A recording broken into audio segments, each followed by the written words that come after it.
ninyo, syempre, pakilala ko muna. May mga pangalan din po kasi sila. Hindi lang po sila magic props. Ito po ay mga pets na din ko i-enjoy. May mga names po sila. Para sa mga nagtatanong po,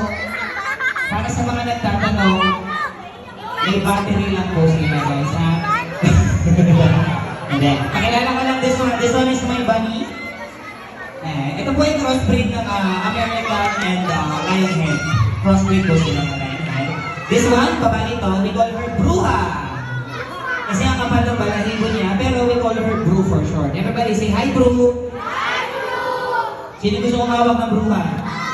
First time ito naman, pakilala ko naman ito isa. So this one, yes, nilab ako nito eh. Nilab ako nito eh. Wait lang sige dyan, ready pa ka.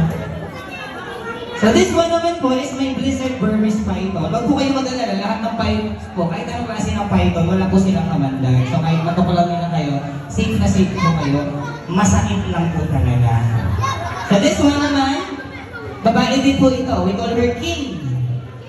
Everybody say hi King! Hi King! Para sa mga nagtataka kung bakit King ang pangalan niya, dahil babae siya, dapat queen, diba? Pero hindi. Ang tawag po namin sa kanya King because of her tail.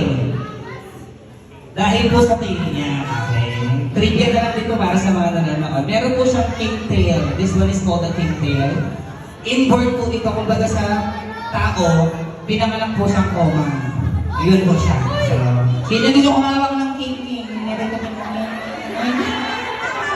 Gusto mo ito? Gusto mo ito? Huwag yung ito lang, kawawa naman yung bata.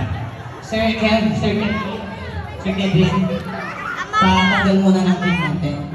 Siguruhan na lang muna pahawak ng wrist nila. Mamaya po, bago kayo umuwi at nandito pa kami, pwede niyo po silang makita ulit, lapit lang po kayo sa amin. Ilalabas ko sila ulit. Pero this time, dito muna tayo. Marunong ba kayo humawak ng bruha? Sino marunong humawak ng bruha? Para sa mga hindi marunong, tuturuan ko po kayo. Ihimasin niya lang like this, okay? Ihimasin lang Tandaan niyo po, yung animals, they have their own feelings, guys. So, huwag natin sasaktan, ha? Himas-himas lang. Iwasan yung eyes sa yung mouth. Hindi po sila nangangagat, pero para safe yun, huwag nyo na po ilagay yung kamay nyo sa mouth nila. Okay? Sige po. Visit tayo, sir. Ako na lang muna, sir.